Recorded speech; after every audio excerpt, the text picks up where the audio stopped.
Dostlar, kishi jirsiz yashamaydi. Nihoyat, yarti yildan shamasi kutgandan so'ng Ilham Shakirovga bag'ishlangan shunday vinil kelib tushdi deb yana bugun o'zim Qozon kitobxonasidan Bulat Shaymidan o'zim borib oldim. Qarag'iz nima motorliq. Hozir bizani oshib qoraymiz ham zirlatib qorayashamiz. Chiqdi o'shasini ekan.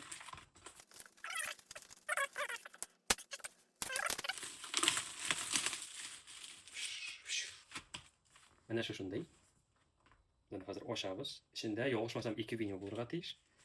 Nag'uzi, qarag'iz.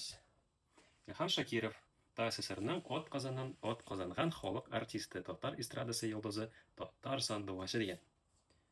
Oq qalfoq she'ridan boshlanib ketirga tegish degan.